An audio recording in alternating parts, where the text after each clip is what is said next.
so and so basically said to me, would you like to take over the world? And if somebody asks you to take over the world, you usually say yes. And especially if they ask Lars to do that. So yeah, that company had a lot of Excel sheets when I joined, and they had a lot more after 6 to 12 months. How has that development been from Excel sheets, a few people, still a lot of manual stuff, and how accurate is what the market is saying that you are a quant algo trader, fully automated? How do you manage a market in which single players can have so much influence? Sounds like Enron would not have passed the test of the FERC market-based rate license for physical participation.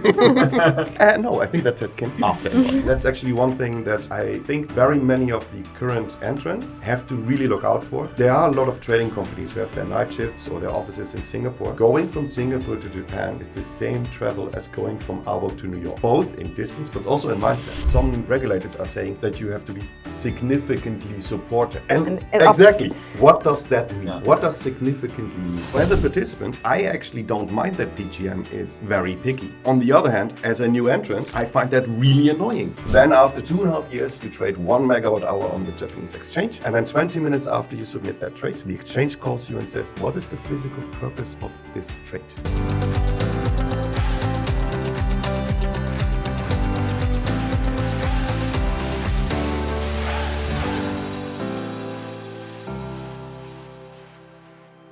I am so excited about today's episode because we have such a special person in our studio, and it doesn't often get that, we actually can welcome someone physically in the office. So I'm, extra excited about that. He needs no introduction.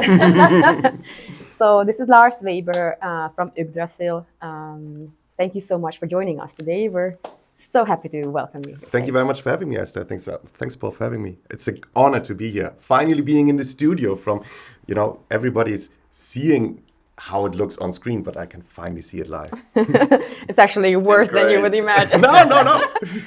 No. So Lars, I like to start out the conversation with just touching a little bit based on you as a person. Who is Lars? Behind, obviously we're talking about Yggdrasil, but who is Lars? And if you have any fun facts, that is even better. Yeah. Okay. We can do a lot of fun facts. So I'm born German, raised Dutch. Paul knows how I confirm. And I moved to Denmark when I was 24. So I was just in time for the cinnamon shower. People can look that up, what that means when you turn 25 in Denmark. And back then I was only here actually for an exchange semester. I met a very beautiful woman, another beautiful woman, Eszter. And then, I stayed. That was Mette. Mette is now my wife and mother of our 2 children. Now I'm 42, so actually, as of this year, I've lived the longest in Denmark. Oh, wow. Yeah. That's insane. Yeah. So you are also like part of this snowball effect. You're going to come here for, your studies, and then this happened, and now all these years after, you're still here. You're stuck. I'm stuck. What do you want to say about that, Paul? Positively stuck. Yeah. Great, thank you for the introduction. So, if we would now move on a little bit to your, career and professional growth, can you tell us a little about it? Yeah. So in 2009-10, I was one of the first non-Danish employees at what was back then still called Norges Elhandel, which became Neas Energy, which became bought by Centrica and is today called Centrica Energy. And back then, it was my responsibility to start trading a little bit between the different countries. Norges Elhandel was still owned by the local municipality at that point in time.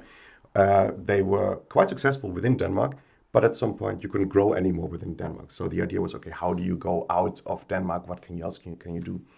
And I was actually hired to look at the Dutch market at that point in time, which after about 3 months, we figured then out, the Dutch market is actually nice to do. But on the other side of the North Sea, there was the British market. And that was a lot bigger. It was at the time when the UK introduced ROCs, when the renewables boom was taking full place. And yes, for a couple of years, I was trading power to and from the UK via the interconnectors. And then at some point, we also started trading certificates. And if you trade certificates and power, you can also trade PPAs at some point. So in 2013, I and my... Just to ask one question, were you also trading these markets or were you more on the business development side?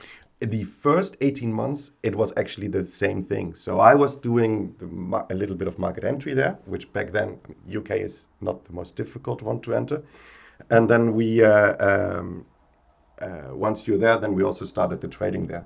But actually, at that point in time, trading was very simple because there wasn't 𝐓𝐴𝐴 at that point in time. No, but in 13 it was. But then when you started maybe there in 2009, there wasn't. No, There wasn't. And also for the people who are watching who are a bit more fresh in this industry, UK was coupled in that period in between. It was implicit coupling. It was part of the market coupling optimization. And now it's explicit, of course. Exactly. So it's just a little disclaimer for the youngsters. Yes. Yeah. And then, so I moved over there together with Mette. And also got married with Mette there. In the UK? In the UK, yeah. We actually married there. So you have a British marriage certificate. Exactly. And then we started doing some PPAs there. Got to know how generators are looking at things, how to price things, how to price balancing, how to take the risk between day ahead and intraday markets and imbalance markets. And we were quite successful. I mean, NEAS was growing from nothing to a few thousand megawatts of solar farms under management in only a few years.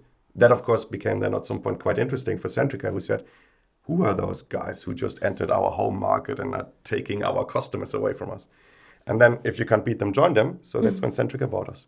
And then we're 2016. We're talking at 2016. Yeah. In 16, 17, we really wanted to start a family, Matt and I.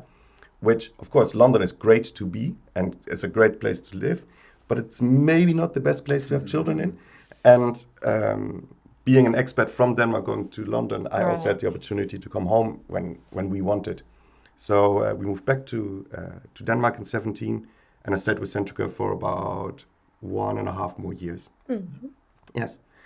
And then two of my, well, I have to say very shortly, former colleagues, �𝐸𝐴𝐴 and 𝐸𝐴𝐴, started a company which became Yggdrasil, which was trading US power from here in Aalborg only. So you're trading something which is at least 6 time hours away, which I thought was seriously interesting. And 𝐸𝐸𝐴𝐴 and 𝐸𝐸𝐴 basically said to me, would you like to take over the world? And if somebody asks you to take over the world, you usually say yes. Especially if they ask Lars to do that. So yeah, that was then when my Yggdrasil time started. And if you want to, we can go into that. Yeah, hell yeah. I think we are curious. The audience maybe as well. So let's dive in. Yeah, so in the company started in 18 and I started in early 19. So I was employee number 4. Plus student assistant. So I was the 5th in the office. And it was really smaller than the current studio. And for the people who don't see the studio, it is not that big. What are you talking about?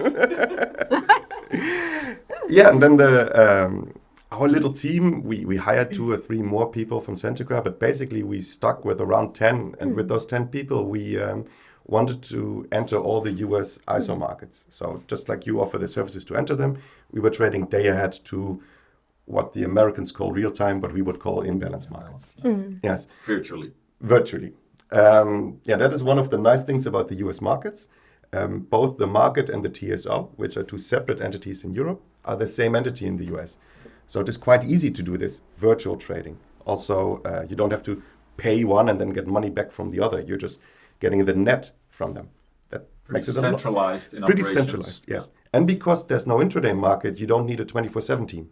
Yep. You put in your day ahead market bids in what is actually within the Danish or European normal working hours. Afternoon. Yeah, and then you're done. Then you just wait until the next day. Count your money. Hopefully. I have to say it wasn't that way in the first 12, 15 months. I mean, there was a time when you think, I know we have enough money for the next 3 to 4 months of paychecks. But the 5th month has to be the profit that I make today. I was going to ask as well, like, how long were you working on the system, on the algo, before you were like, okay, guys, today we're going live? So we already did trade 3 ISOs before I was there. And so that within the first 8 months, the first 3 people, Søren and Thomas, they moved from nothing, from company inception to getting the licenses in place to actually trading. But again, because in the US you only have a single entity, and you in theory can actually do it out of XML files, in normal words, basically an Excel sheet. And that's how the company started. The company had a lot of Excel sheets when I joined, and they had a lot more after 6 to 12 months. Yeah. And here we go in an interesting part, and I don't want to skip the whole story, but you started with XML files, with Excel sheets. Back at NEOS back then, lots of manual trading still. Everyone just clicking, trading, all their models, but very manual. You seem to be known in the market now as a quant trader, right? You are very algo-driven, very automated, amazing systems. You trade over 40 markets continuously. How has that development been from Excel sheets, a few people, still a lot of manual stuff, and how accurate is what the market is saying that you are a quant algo trader, fully automated, ops, trading, bidding, whatever it is? How did the journey go? What happened in between, and how much human interaction is there still happening? So the whole reason why we forced ourselves to automate is because all of our employees are owning the company, which means that every time that you hire somebody, your share becomes smaller. That doesn't mean that we don't want to hire people, but that means that you don't want to hire 100 people.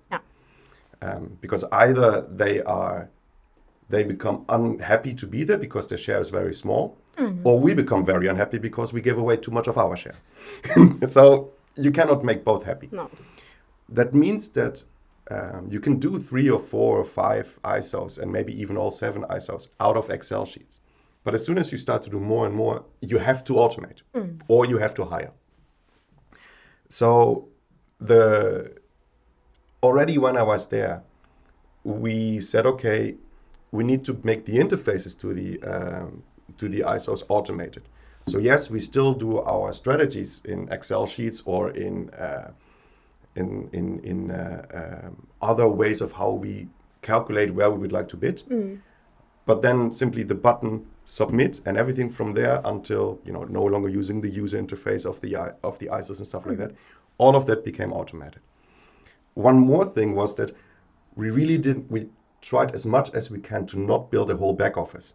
So we tried to have the whole flow from once the trade is entered and then check if the trade is actually there. It just became a pop-up saying, hey, we automated that part as well, so that you don't need people to check that, because it is and I don't want to offend everybody in the back office, but it is a function which in itself doesn't create money. It is a function that supports making a lot of money, but as long as it is as simple as a single entity in the US, which does both the buy and the sell, you can try to automate it, and it is relatively simple. Also, you don't need any scheduling in the US.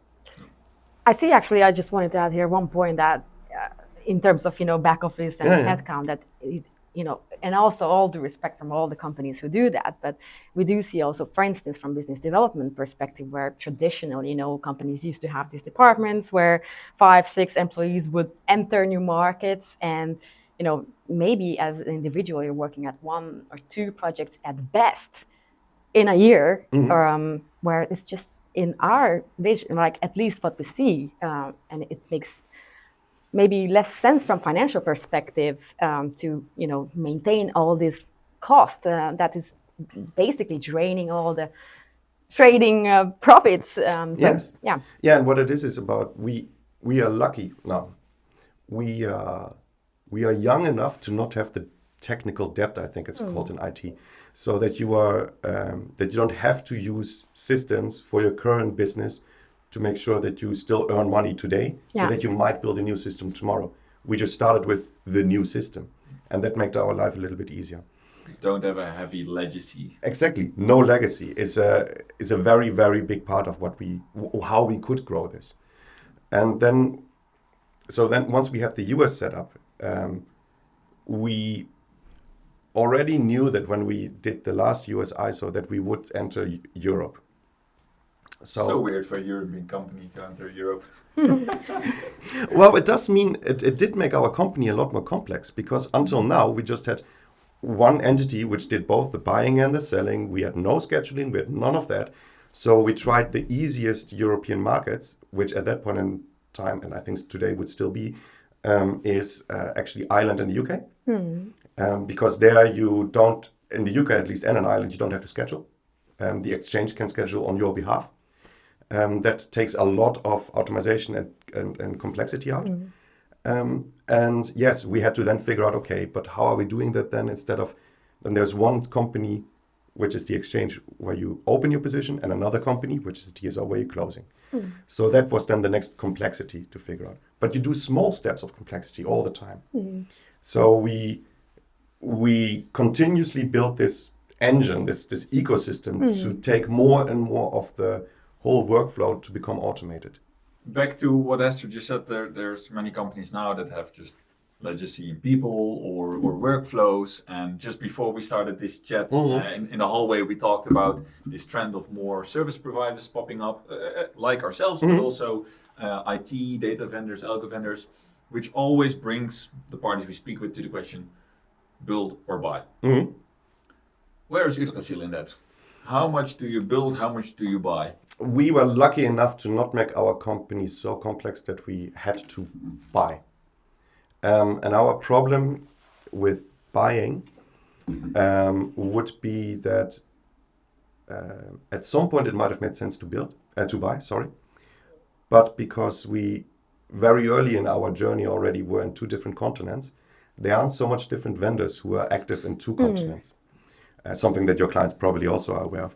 So we then thought, okay, as long as we're only proprietary trading, and as long as we're only doing short-term power, so no curve things, no financials things, only physical short-term, we can manage this ourselves. You don't have to think about what is your VAR, because in 48 hours you don't have a VAR anymore because everything is over. And that made our company relatively simple. So we built almost everything ourselves. Also what we use today, almost everything is still in-house. It's a special place to be. And it's also like, I think, obviously there you hear the noise in the market and people talk about Yggdrasil as how, lean the company is comparing to, if you look at, we can talk about annual reports later on, but I mean like, considering your annual reports and results and your headcount and setup, it's one of the companies that I think even larger companies look up to and try to have as lean setup as possible. Yes, and actually our biggest problem, our biggest decision making is not where do we want to make money tomorrow, or should we take all the good ideas in. We have to be extremely careful to not make the company complex. So we don't do gas. We don't do long-term curves. We are very, very, very slowly taking on asset management in select markets and in very, very specific ways of how we would like to do that. Because if you start to become too complex and those kind of things, we would overwhelm our capacity of do it in-house. Then you cannot be so lean anymore. So we have become really good at saying no. Really good. But that brings you further. Yes. That brings you ahead of competition. Yes. Saying no to many things. Yes. Pick your winners. Yes, pick your winners. And it's really difficult to know upfront, is that going to be a good thing or not? So we have a limited amount of people. So today, we have only 37 people. Of those are 30 in Denmark and 8 in Tokyo. And they are running the company. So we cannot say tomorrow, let's also do gas. If we also would do gas, you need at least 5 to 10 experts in understanding what is the gas market and how does it work. But they need to be supported in all different kinds of functions as well. So even if we could have a shared back office and shared financial models and shared IT development, that would mean that you would lose some of the agility in the short-term power trading development that we do today. When you enter Europe, you at some point really have to do intraday trading, which means that you need a night shift. which means that we had to look at further east, something 8 time hours away. And as you know, a lot of people are looking at Singapore, but Singapore you can't trade. Well, not really. So we looked at what else markets are there, which actually look a little bit like the European markets. And Japan is a market that has a day-ahead market and an imbalance market and an intraday market. So we thought, let's go there. That was 2.5 years of my life. That was before ChatGPT, but after Google Translate. So you can imagine. Yes. And it was during COVID, so that was my COVID baby. Oh, nice. Yes, we started that. We also, at the same time, allocated some of our traders there. So we actually had then an office, and we had at some point also local people that helped us both with the introduction of our company there, but also with managing our night shift. And then after 2.5 years, you trade 1 megawatt hour on the Japanese exchange. And then 20 minutes after you submit that trade, the exchange calls you and says, what is the physical purpose of this trade? And for you and me, the physical purpose, if you're a prop trader, is making money. So we talked about price optimization and all the kind of things, but no. Physical need means that you need to have what we would call flow, a requirement to either buy or sell electricity. Production consumption, yes. So in our case, that meant, okay, we have now spent 2.5 years to getting into this market. Do we want to understand what it means to do a Japanese PPA? We kind of have to. Yes, so that is what we had to figure out then as well. But we did. We started going out to Japanese asset owners. And you have to imagine there's 90,000 megawatts of solar in Japan. I believe the amount of megawatts that was not managed by the TSOs, by the local system operators who are the default, I think was less than 100 when we started, out of 90,000. So less than almost 1/10%. So here it was handy that you had a bit of origination background as well. Yes, that helped a lot. But you were going into a market that simply didn't understand what we were trying to do. But so you had to introduce the whole point of what is electricity trading, because it was so new. And then once the first customers came in and had an honest discussion with us, they started to understand, okay, now I see what you're doing. And I believe that works. And yeah, there were some companies who took a leap of faith in us. A new entrant there are some European-looking people, and yes, there were also Japanese, of course. It was not only you with Google Translate. Yes, we were lucky that we had some initial customers, and that helped us establish at the point where we are today, which is about 1,000 megawatts under management. Still just over 1% of the market. And I think that is worth it. Yeah. That's a performance. It was not me. There's a lot of very, very, very knowledgeable people in Japan. And that's actually one thing that I think that very many of the current entrants have to really look out for. Exactly. There are a lot of trading companies who have their night shifts or their offices in Singapore. Going from Singapore to Japan is the same travel as going from Aalborg to New York. Both in distance, but also in mindset. We both would call that Eastern Asia, but they are not the same. And Japanese people like to work with people who understand Japanese work business and work culture, and understand what it means to have Japanese counterparties. I think this is a really good topic that you touch base upon, and I think what we can see here also that still there's obviously a huge interest to enter the Japanese market, but still a lot of the companies really underestimate this. And they're like, I don't care, we can do it our way. Yep. And we're like, well, yeah, of course you can do it, but are you there, to stay? If you want to make a actual presence, then you must commit. Yeah, commitment. Thank you. That's exactly the word I was looking for. Yeah, you must commit. Commitment. If you don't commit and you show commitment by having an office, having local people there, having a local subsidiary, if you don't in the right location, if you don't do that, people don't take you serious, and you don't become part of the society there. Yeah, and obviously you can do this, with permanent or temporary solutions for a year or two, but really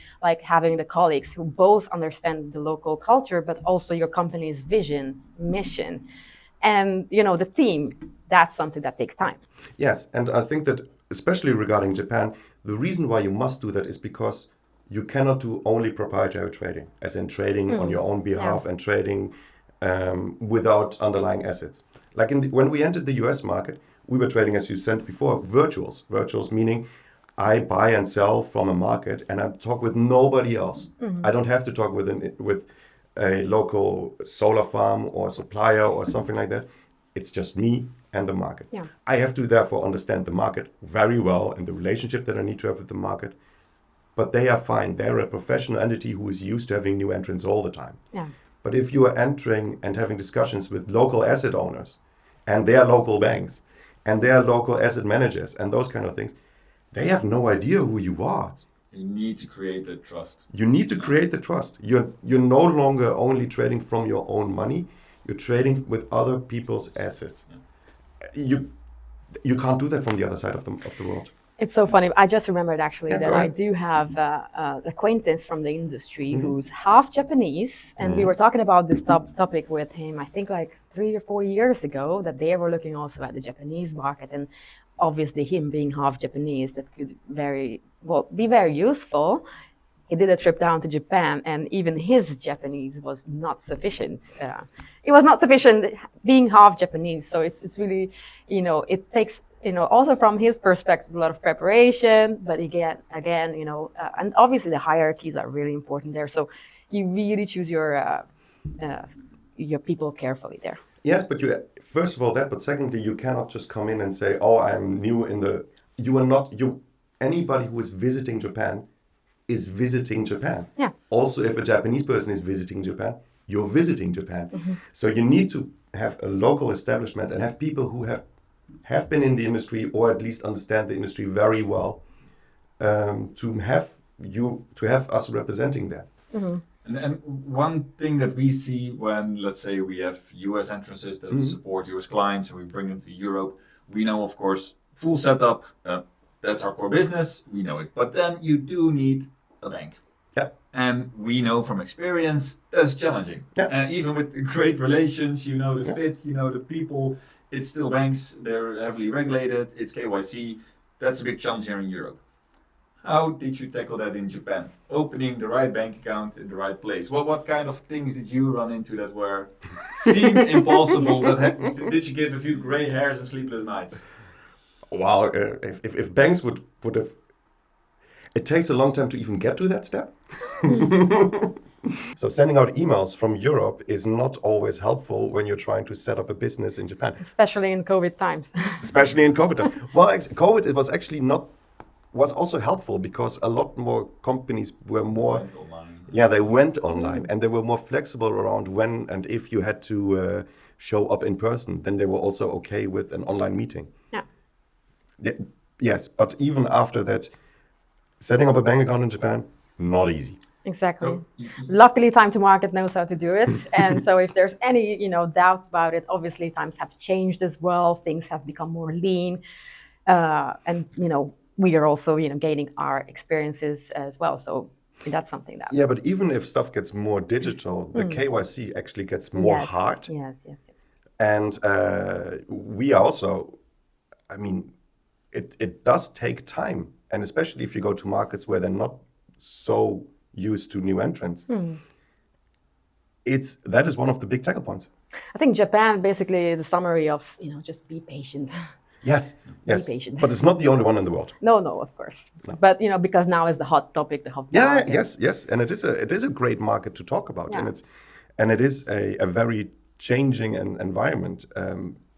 But it isn't the only one which is difficult. Yeah. And talking here about qualitatively speaking profitability. Yeah. How can a market like Japanese be profitable under the assumption that you don't need an asset? Is there the same kind of volatility, liquidity that you could trade like a UK market, for example, like a Denmark? Well, first of all, the assumption you can't even make because you must have an asset. You're not allowed Hypothetical. to... Hypothetical. Hypothetically, if you would not need an asset. And hypothetically... I love this hypothetical questions. We can talk about that. Hypothetically... I hope the Japanese authorities will hear this episode. It is a hypothetical. I mean, the market data for Japan is online. You can look at what the imbalance prices are. You can look at the day-ahead market prices. Japan is a market that had a lot of events. So in Japanese, you would, for example, Fukushima, what we call the Fukushima disaster, they call the Fukushima event, because you don't give any negative connotation to what happened. Right.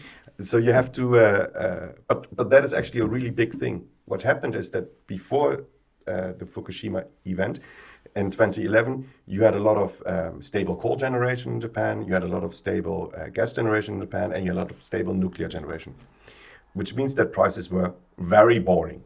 Very, very boring. But then indeed, Fukushima happened. And what people don't realize is that the Japanese authorities, as a precaution, have taken out not only the Fukushima nuclear power station, but all the nuclear power station, which is 30% of their generation. That has led to energy shortages. So big industries like steel, but also all the Japanese car manufacturers, they were only allowed to produce according to certain schedules so that they don't interfere with the normal energy consumption of our houses. That was a very big problem. So the Japanese gave insane, extremely profitable subsidy schemes to renewable energy. Wind power is difficult in Japan because Japan is an island which is a mountain in water. So you either build on top of a mountain where you can't build wind because people want to look at the mountain, not at the turbines, or you build in the water. But offshore wind in 2011 was still very, very expensive. And the water is not 2 meters deep, but very deep. So it's expensive. But solar you can build. So a lot of solar was built. So we went from this almost 0 megawatts to 90,000, what it is today. But the bulk, the first 60,000 was built in 3 years, which from the TSOs point, from the system operator point of view, it goes from, okay, you're stable, then you have not enough, but you're still stable because you have gas and coal. And now you have the problem that you're definitely not stable anymore. So here in Denmark or in Europe, we had the introduction of renewables over a period of 15, 20 years. They did it in 3. Can we say that the Fukushima event was the direct reason that the Japanese power market liberalized? In what is it? The catalyst? 2016, Yes. 2007, the catalyst? Officially, there was a little bit of that already before. But you're absolutely right. This is what was the biggest game changer. And then you had the full liberalization in 2016, and you had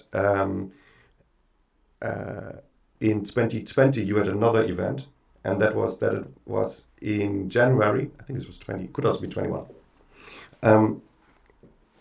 In that January, it was very cold.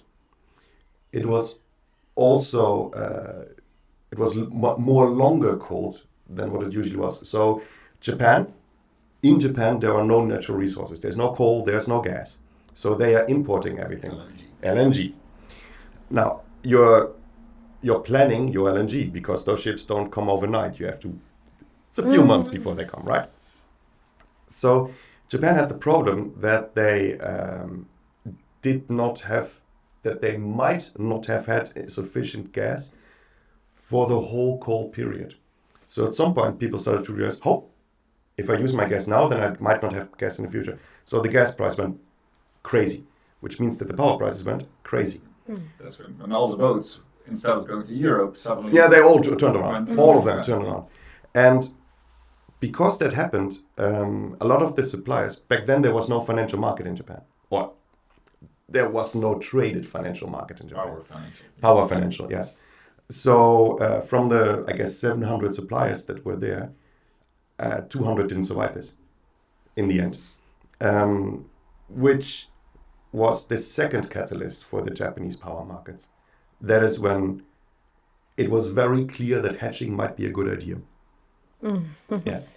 You were mentioning Japan, Fukushima, Yeah. Gas dependency, LNG. Yeah. Made me think about the boats, of course, the TTF hub, 𝐜𝐸, and the Henry hub in US, the LNG going all around, where you have, of course, your weather, your risk, and diversification. Yep. It's all related. Power prices are related. If there's cold in US, it affects Japan, blah, blah, blah, blah. Do you use that kind of information in your models, or is it just nice to have the diversification, but do you still trade mostly just purely isolated spot? This is a really, really interesting question. So we are doing, I think that this is where we are very different to, let's say, the bigger entities in this company, in this market. We are trading every market for itself. We are looking almost. What we're doing is we're 98% or more of our volumes and our profitability comes from trading in the next 48 hours. So we only look at what is today happening, what is tomorrow happening. And that is local weather. So we have global coverage. And if you look 48 hours ahead, weather cannot move more than 3,000 kilometers-ish in 48 hours. So the weather for tomorrow in New York and the power prices therefore for tomorrow in New York do not impact the weather and the power prices in London or in California or in Texas. For the next 48 hours. For the next 48 hours. You're fully correct with your TTF, JKM, Henry Hub correlations. If we would trade futures for coming month, then of course everything is again connected because you can move the gas, you can move the shit. But for the next 48 hours, it's islands.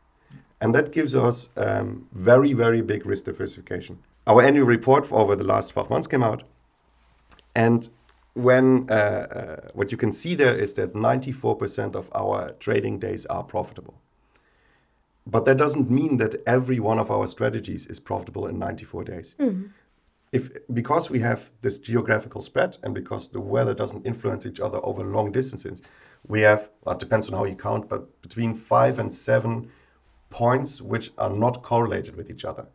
Now, if every single one of them is only profitable in, let's say, 60% of the time, it's like rolling dice. If you roll a dice and you make, you have a 1, 2, 3, or 4, you make money. But if there's 5 or 6, you lose.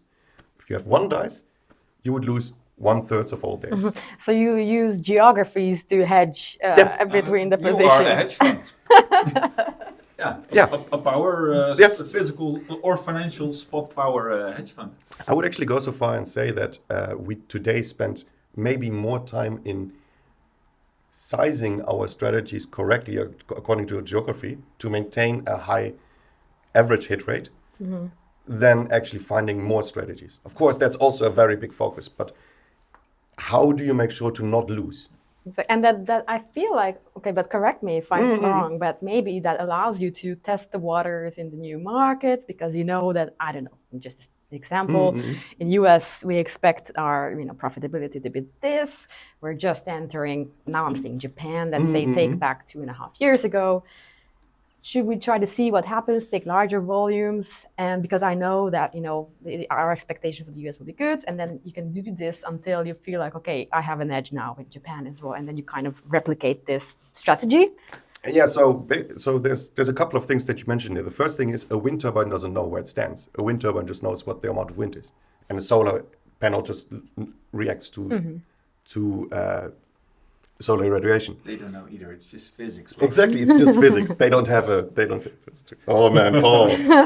So disclaimer: we both studied physics. Yeah,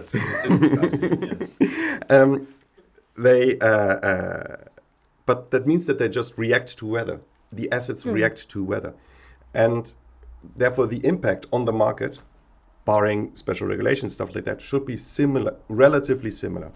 So yeah, of course, if you are in the US and then you move to European markets or to Japanese markets, the first batch of strategies that you have is just copy-paste. Because again, it's whether doing something to renewable assets. Yeah. After a while, and then you get also local market insight, that will be adjusted.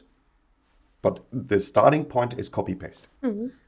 So you have these 3, you have world coverage, you have your 3 hubs, Japan, Europe, US. You said the weather cannot travel from one hub to the other within these 48 hours-ish, but it can from country to country. Of course. So when we start zooming in, when you trade Holland, Denmark, Belgium, France, Germany, maybe, UK, Ireland, are your strategies still as isolated per country, or do you have more of a cross effect that you would not apply the same strategy everywhere because you scale up on volume. Let's say your indicator is 5% band of wind, very high wind, and it happens to be everywhere because your low pressure area is nice covering all of them. If you would size up on all of them and you're wrong, you could get massively hurt because you have big volume in every market, same strategy everywhere. How do you make sure that doesn't happen? So if you would have asked me 7 years ago, I would have said, don't know. And when we started in the US markets, it is also relatively not a problem because the ISOs don't have a lot of capacity between them. So you're saying, okay, what I do within these ISO, it doesn't affect what I do within the other ISO-ish. But indeed, within Europe, that's not the case. You have euphemia, you have all different kinds of market coupling. You're absolutely right. So what you can start to do is looking at, okay, if I have a strategy which works here and I have a second strategy which works there, you can basically do a backtest and see how are these correlated. So if I have one strategy in Holland and let's say one strategy in France, then you can say, okay, how much do these strategies make when only one is active or the other is active? And how much do they make if both are active? So do I then want to create a kind of artificial ceiling over those two strategies and saying, if both of them are active, and I can see historically that they're performing worse if they're both there because they eat into each other's profit, then I might want to bring it down a little bit. Yes. So you do cross-strategy correlation backtests. Yes, we even go further. We call that, we have certain buckets. And then what you do is you look within the bucket how they affect each other. How many buckets do you have? How many strategies? I mean, you must have solar strategies, wind strategies, mean reversion, arbitrage. I think that at some point the answer was always hundreds, but I guess by now it's thousands, if not many thousands. But thousands of strategies. Thousands of strategies. But then it depends on what do you call a strategy. Like you can have a strategy for every market in case of icing. Now, how often does that happen? That happens maybe 5 times a year, and it doesn't happen 5 times in every market. So there is a strategy, and that strategy is always running, but it doesn't mean it's active all the time. Just to take 1 minute, you call it icing. Yeah. Maybe not all of them with the fundamental meteorological data. No, tell us what is icing. Icing would mean that if there is a lot of if there's a lot of water in the air and it is cold, then that water can freeze on the blade of a wind turbine. And if there's ice on the blade of a wind turbine, that wind turbine is not allowed to spin, because if it would spin with ice on it, those ice particles could become projectiles. Right. So they shouldn't run. And do you then make the difference on, let's say, offshore or onshore, where they may be treated with? Exactly. So you can go. How far do you want to go in detail? And you can. That's how you get 1,000 strategies, right? Yes, exactly. Yeah. So you can either say I'm just keeping to very global strategies. I have one strategy or 3 strategies for the UK. One looks at, is it sunny? Is it windy? Is it cold? And that's it. Then of course over the whole globe you have a couple of dozen strategies maybe. Right. But and then all of those strategies would run, let's say, in 80 or 90% of the time, or give a trigger if they should or shouldn't run, or go up or down. Or you can start to become finer and finer and finer, and then it becomes hundreds or thousands or tens of thousands of strategies. The downside of doing that, so if you do backtesting, those 10,000s of strategies would probably give you more money because they are, quote unquote, always right. But you have less instances and when they are used. So, and you also start to get a bias with, overfitting your model and those kind of things. So you have to be a little bit careful in becoming too specific or becoming too general. And that's just, that is, I think, what our quants are spending 80% of the time on, I guess. So people at Yggdrasil leave nothing to fate. We have a very balanced approach. We have a very balanced approach. Talking about balance, many of our clients are assetless speculators. Yeah. I love where this question is going already. We were as well. Yeah. We were as well before Japan. And many new to these markets don't really know what is allowed where. You have your regulation, then you have the practicalities. Some TSOs are very liberal and open to speculation imbalances, others are not. we have an idea, of course, what is possible. Where we know a lot of stuff. You know as well. But how did you figure it out? Is Yggdrasil or is Lars just goes to a market, sets it up in good faith, makes a little cross. I hope I can speculate in this market. I hope it's worth my time and investment. And if not, there is another market where I can try. Or do you have more schwung? There are some things that you know from previous work. Some, but of course not all 40 markets. And as you said before, my background is being an originator and also trading, which means that I'm used to not having a 100% hit rate. So in business development, we have the same approach. We, in good faith, try if we can. We also talk. We are extremely open with all the regulatory entities and TSOs what our goal is. Our goal is to make money, preferably without assets, but if with assets, then of course we will also comply with that. And then the TSOs are very open in saying, okay, this is what you can do, this is what you cannot do. And we are sometimes you cannot have those conversations before you actually show what you're trying to do. And then you have that conversation ongoingly. And that you're absolutely right. Some markets are very open, not only about what you can do, but they're also sometimes very open what you cannot do. And enforce that really quickly. Right. Some other markets are not really responding to your questions. Exactly. Hence why we exist. Exactly. And then you can either you have somebody who can help you with that, like yourselves, or if it is a new market for everybody, you have to force the question. How is that saying, Paul? Do the crime, apologize later, or don't ask permission. Help me out. Rather ask for forgiveness than permission. Exactly. Tell that to the TSO and the regulator. No, but indeed, and it's totally not something that we would, suggest to anybody. But we do see that some, take that. It's the trader approach, right? Yeah. Oops, sorry. Won't happen again. No, that you can do that, but you cannot do that systematically, of course. Of course. No, because if you do that systematically, then after three... You're counting strikes. You're counting strikes, then you're out. But what you can do is say, okay, there are sometimes regulations like some regulators are saying that you have to be significantly supportive. Right. And exactly, what does that mean? Yeah. What does significantly mean? And of course, every TSO has a different definition of significantly. And there might not even be a definition. And there might not be. And it might not just be the person who sits on the other side of the table to think about... had a bad night or not. I have no idea. So then what you're doing is you're saying, okay, you're creating an action which, in our point of view, is okay, falls within significantly supportive, and you can then have the discussion if our understanding of the definition is the same understanding as a regulator's. I find Lars a significantly supportive person. Oh, thank you very much. I also find you guys significantly supporting. But this is exactly where the challenge lies, that if you look at the grid code, the BRP contracts, indeed, a BRP intends to be balanced at all time. Yeah, but what does that mean? Exactly. They add intraday imbalance, for how long, for how big.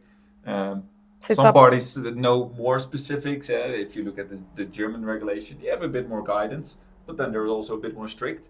But what about all the other TSOs? Well, we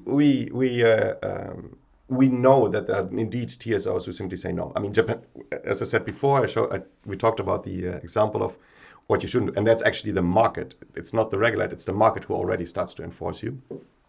But there are other markets. I mean, the Scandinavian markets say don't go to imbalance if you are a proprietary trader. Just don't. Yeah. That's okay. But that also is one of the points why we also have to evolve as a company. I mean, we are now having global reach. That global reach is great, and it gives us a lot of risk diversification. But we also know now how to manage assets, because we're managing 1,000 megawatts with those 36 people. So we are now also in the process of saying, okay, there are a certain amount of markets in Europe where we are not trading today. why not? How are you gonna tackle the challenge that you now, as a portfolio manager, asset manager in Japan, pretty harmonized, Octo as one platform, so to say, to do all the communication? How are you going to have assets and schedule and nominate physically in maybe your next 2025 European markets while not growing too much that you lose too much of your pie?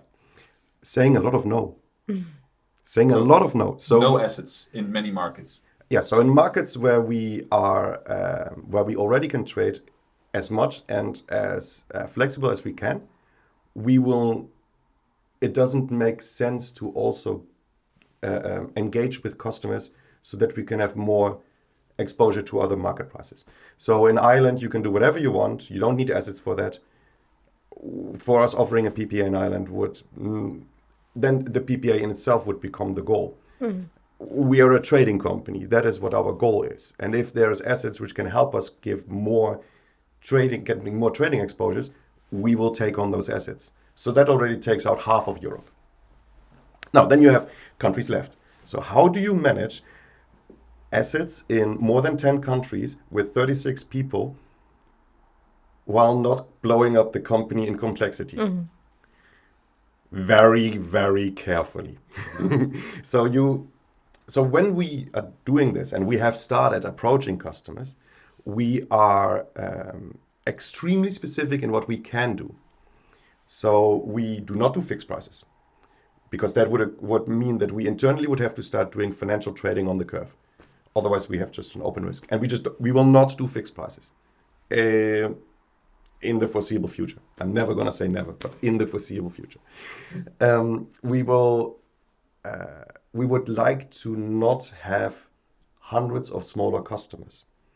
The reason for that is that the amount of customer interaction would just not be something that our company would be good at. Customers use time. Customers use time, and rightly so. I mean, you are charging them for a service. You should give them a service, and that is absolutely fine. We are not born as a service-orientated company. We are born as a trading company, and as a trading company, we would be willing to partner with a few quite large entities who are willing to work with us so that we have more exposure to the markets that we would like to have, and they understanding that that exposure gives us a value, and we share that with them. So, okay, but then we discussed, the history for Japan, and how you look at the market. Let's circle back to the US a little bit. It was a really great introduction. Obviously, you have started there. That's where, Yggdrasil became home ground. The home, that's your That's home. our home ground. Yeah. Tell us a little bit about US. So US, just like in Japan, you have to understand, why is the US today as it is? Why is it the case that there's like just over half of the US is covered by ISOs and the other half isn't? How can that even be? So it comes back to I think it's even Reagan, like 70s, 80s or something like that, who said, we should have ISOs, we should bring in competition. Great. And then they started to build up the ISOs, slowly growing them. But introducing markets without proper supervision, because it was the first one I think even in the whole world. There might have been a bit UK at that point in time, but nothing else. And one of the companies which was at that point in time was Enron. And Enron did a lot of good things, but also did some not so good things. And one thing that Enron realized was market power. So you could simply say, if you own a large amount of assets and if all of the assets are running, or most of the assets are running, you have a decent amount of profit, but it's relatively low. But if you take off just enough so that you might not be able to supply exactly everybody, then prices go bananas. Because everybody wants to have power and is willing to pay more or less whatever that we want.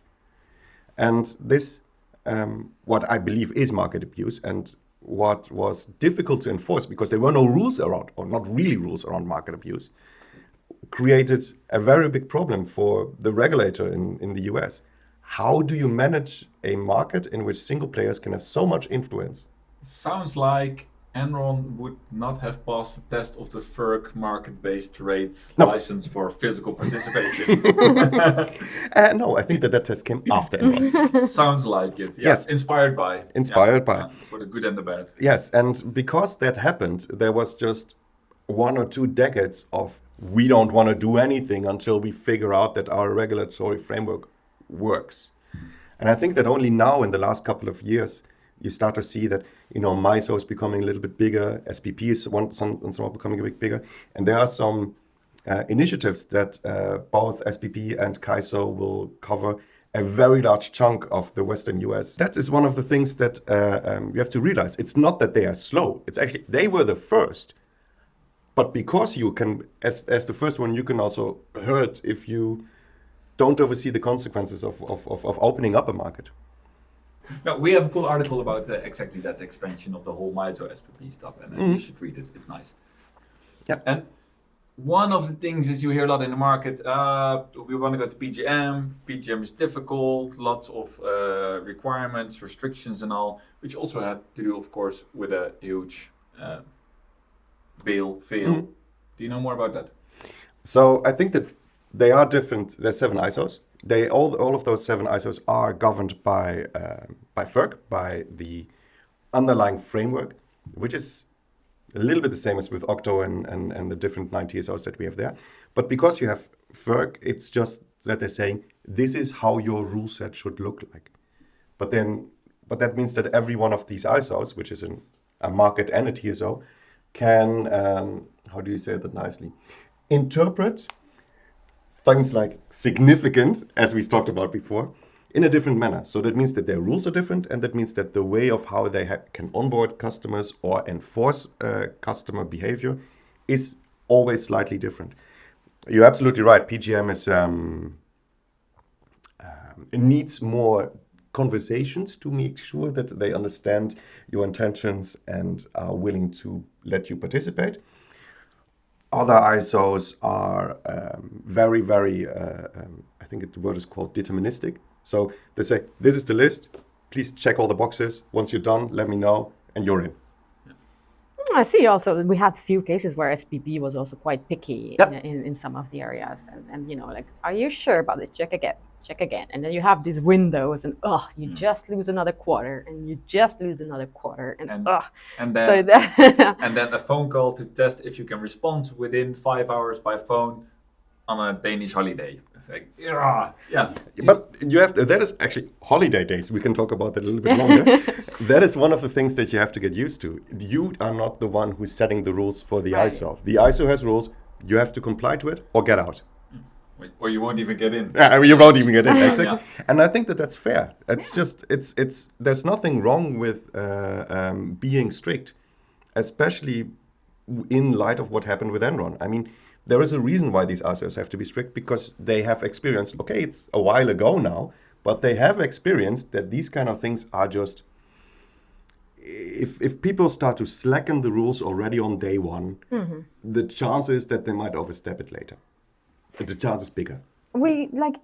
That's such a good way of doing it, but I do think that those who are going there with, we call them cowboys, they will eventually do that as well. Yeah. And there is a little bit of protective mechanism or maybe that more selective mechanism that these ISOs enforce, FERC enforces, and obviously at the end of the day, only those who are playing by the game, by the rules, are allowed to play. Yeah.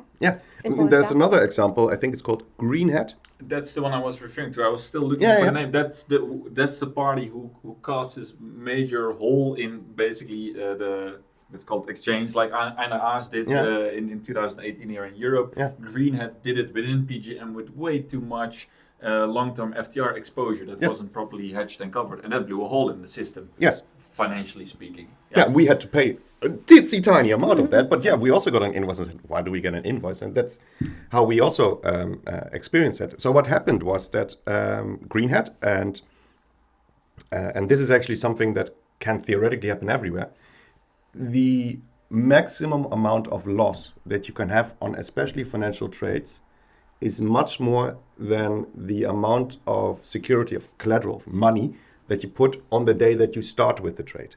They call it margin. That's why they call it margin. And if the trade goes against you, then that margin increases. So that means that you have to put on more and more and more and more money with the exchange or the ISO in this case. And if you can't do that, at some point the ISO says, okay, now it's enough. I know that you can't pay for this, but if I let you continue even further, it will just blow a deeper hole in it. And those are some of the rules that we discussed before. Then those rules have to be enforced. And that enforcement then means that, okay, first of all, green hat, give us your collateral is now ours. That's still only a fraction of exposure. Yes, the total losses is more than what you gave us, and all the other participants have to pay pro rata part of that loss. Mm-hmm. So as a participant, I actually don't mind that PGM is very picky.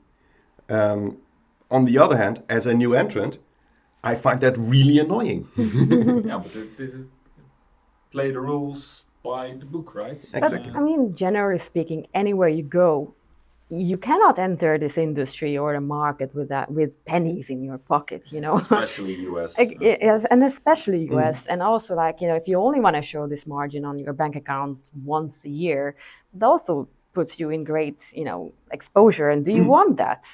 Yeah, I don't know. Like, you still, like, obviously, there are different games to play in this industry, but really, like,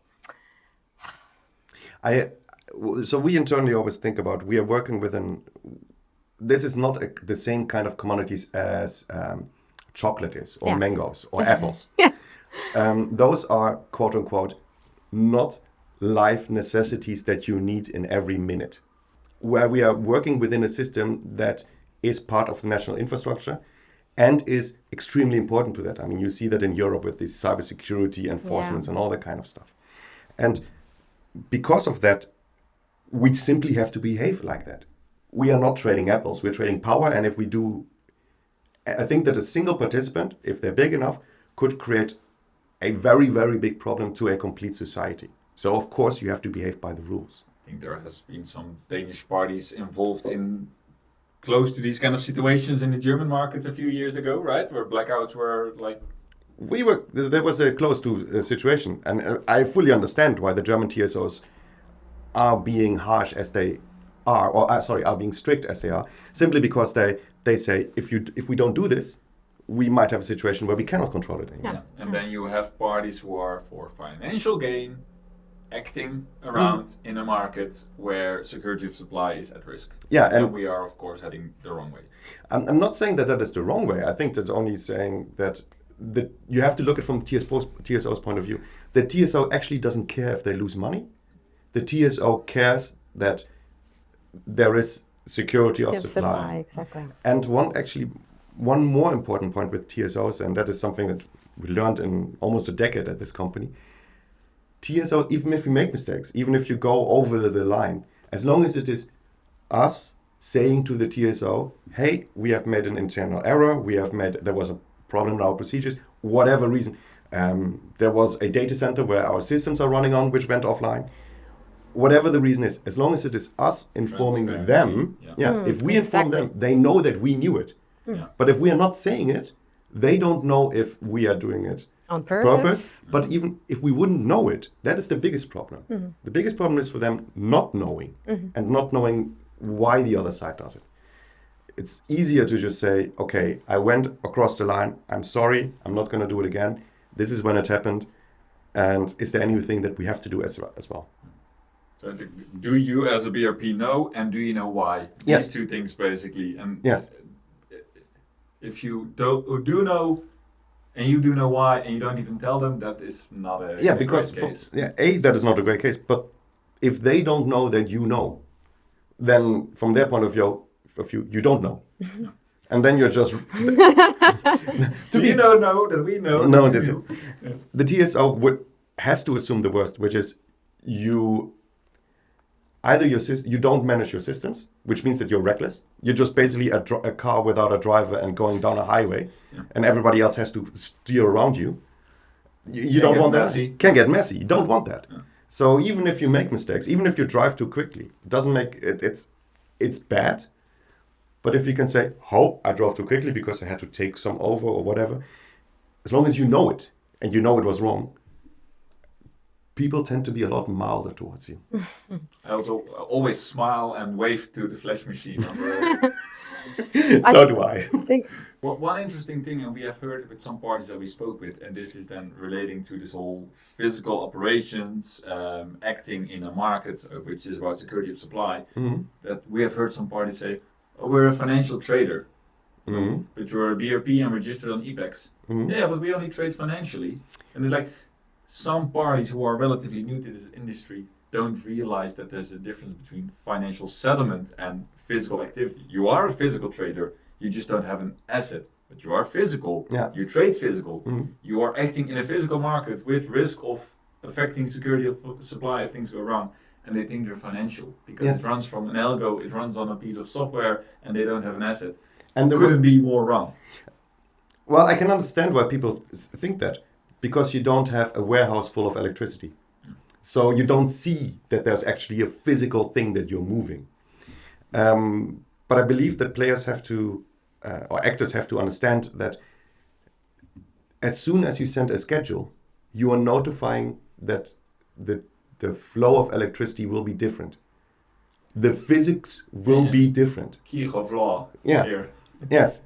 So as long as you don't do anything with the schedule, like the US, which is virtuals, where you are not actually moving power or having creation of electricity or offtake of electricity. But you do affect the price. You affect the price. So there you can discuss, is that financial, is that physical? They call it virtual for a reason. And you're not sending schedules because it's within their own system. But in Europe, we don't have that. In Europe, it is simply a physically settled market. If I send a schedule, I am doing physical stuff. Funny anecdote, our quants have never seen a schedule. But still it's there. Yeah, so we can go back to, this is one of the points where we say we might be different to other players and lean business and stuff like that. Scheduling is part of our IT stack because we see the retrieval of data, the interaction with the market. That is what normally an IT the IT development part would do and the IT department would do. But your trades are just as depending on the sending of schedules. So that's why we see that is something that our IT part should be able to fully automate. So our traders and our quants don't have to think about it. As it should be. It's a lot of legacy that could be against that. You do have a bit of legacy, already.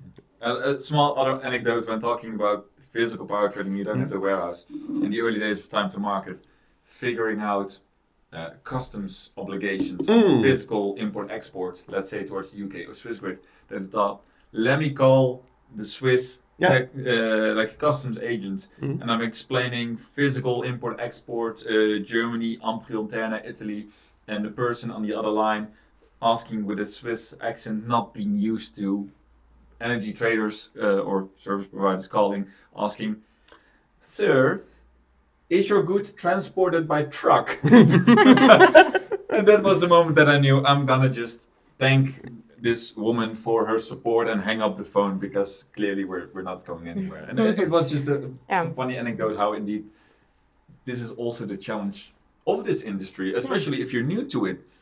A TSO doesn't know specifically about all the exchange, trading and regulation and remit obligations.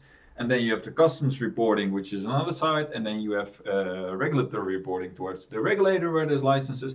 And there's just so many bits and pieces. And then there's the technical side, there's the legal side, compliance, and it's all intertwined. And that's why we love being there in the middle, being connected to all these elements. And you are, of course, a trader, market participant, but you're basically in the same seat.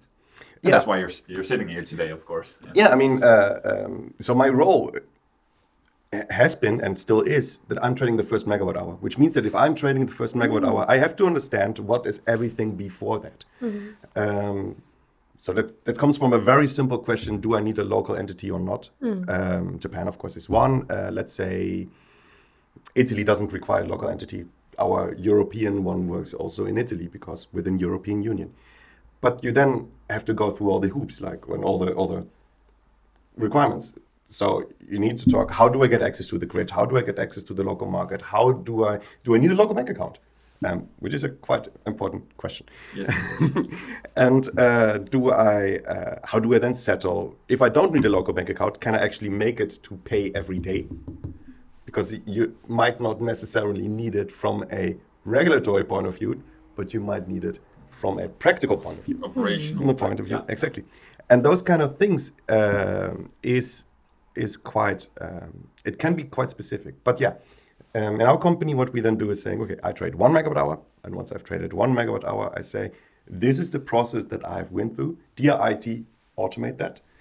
And then this is the process I've been through. This is the market. Dear quants, here you have the data. Have fun. And because we in 7 years have entered around 40 markets-ish, you kind of do one every 2 or 3 months, right? So it's not like with the current established players that you're creating a project and then you do a project and then afterwards that project team doesn't do anything anymore. In our company, it's just part of your normal work routine to always add a market or to always add a new sub-market, which could be like intraday auctions or something like that.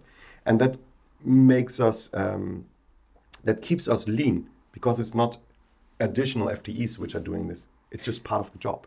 I think a lot of our customers also can relate to this, and we see a lot of effort, because we're now serving nearly 50 clients all over the world, where they see the upside of being so lean and not needing to find the talent, the experience, because the knowledge, the market access generally, you need your experience, and also supporting 3, 4, 5 employees to enter these markets, it doesn't make sense anymore if you want to be a lean AI at least, or like quant trading company. It doesn't make any sense. So I think that's why we really like it that we also are able to support this initiative for other companies as well to enter as many markets as possible with the least amount of cost. Yes, but it is not only about the entering. It is so once you're there, that's great, and once you have 1 megawatt, that's also great. But indeed, you have to service this. Exactly. Yeah. It is not a project. It has to be taken on internally by your clients, by ours, to make sure that you're not doing a one-off, but you keep doing this. Exactly. Because one of the things that I've learned is rules change. That's why we're going to be here in the next years, 5, 10. We will always have something to do. Yeah. Thank you so much for all this insight. It was so interesting to hear. First of all, the creation of Yggdrasil and the partners there, and the background.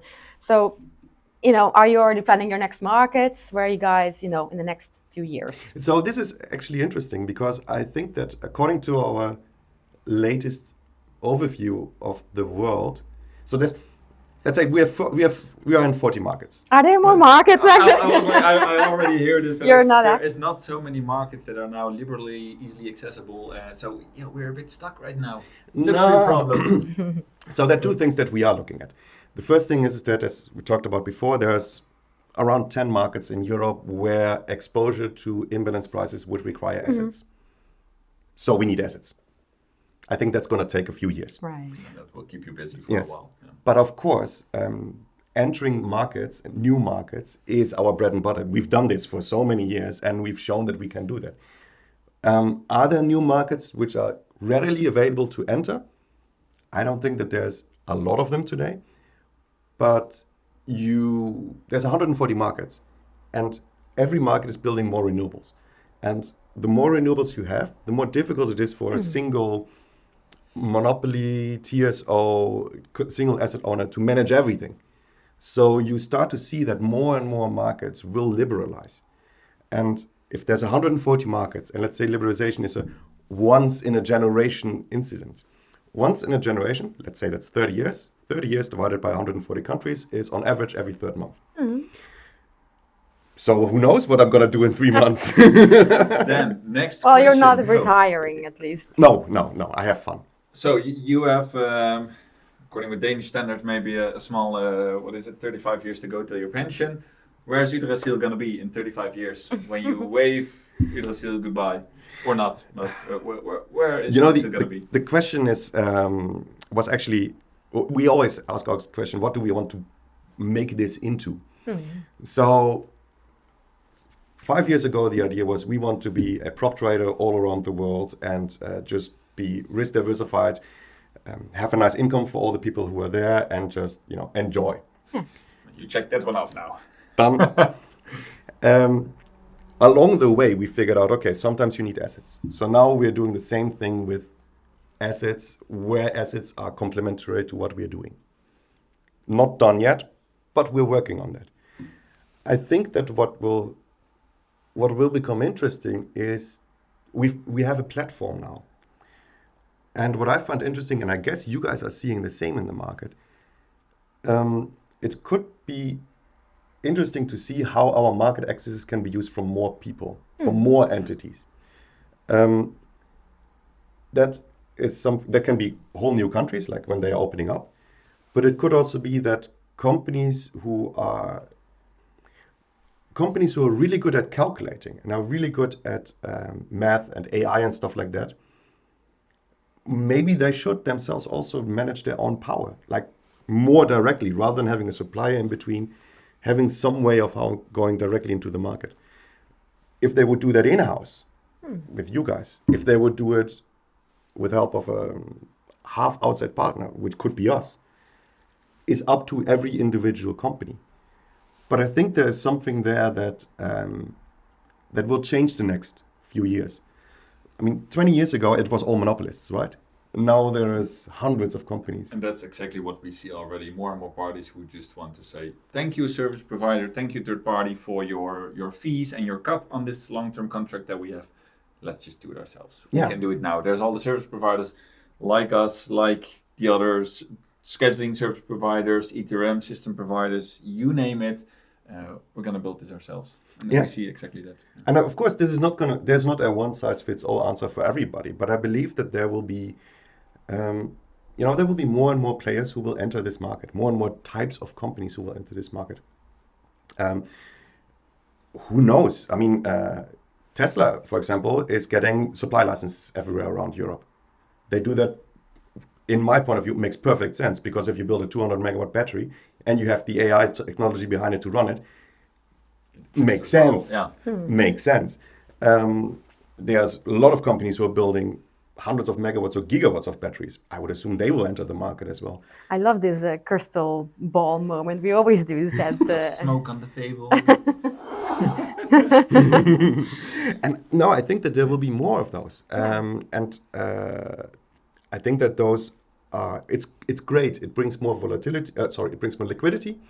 It gives more trading opportunities, and it makes our market more liberal. And in the end, will make it better for every consumer. Welfare optimization. Yeah. Thank you, Lars. Thank you very much. I think we could go on for a few more days, and we would love it. Audience would love it. But I think we've had an amazing 1.5 hour at least. Great chat. Many interesting topics. There's one question we like to ask here at Time2Talk. These parties that you mentioned that are entering the sphere, what would be your advice to them?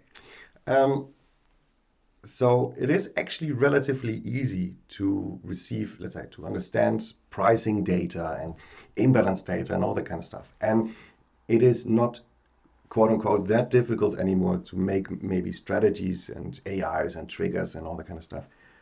But they have to all run on a platform underneath it. So you need to have your integration with the TSOs. You need to make sure that you're regulatory compliant. You need to make sure that you have enough money, not only on your bank account, but also with the exchange and with the counterparties at the right time. That's a lot of boring stuff, quote unquote. But if you don't have the boring stuff, you can't do the fun stuff.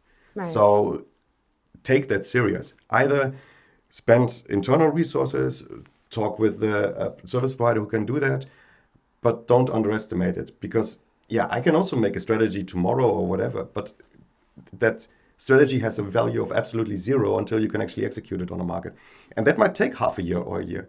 So don't spend too much time on the financial stuff. Spend more time on actually how do I do it. That's such a good point, and we keep saying this all over again. Like, don't underestimate your time. No. Focus on what you do best, and don't try to figure everything out, because you don't have to. There's no reason why you should do that. And think bigger than your algo. Your backtest might show P&L, but there's a lot more than your backtest. And many just underestimate. Exactly. Yeah. So don't underestimate this market. No, don't underestimate. And the setup time, the time it takes. Yeah. We can help a bit with shortening. You might be. Market. Pun intended. Yeah. Thank you, Lars. Thanks. You're welcome. Thank you so much.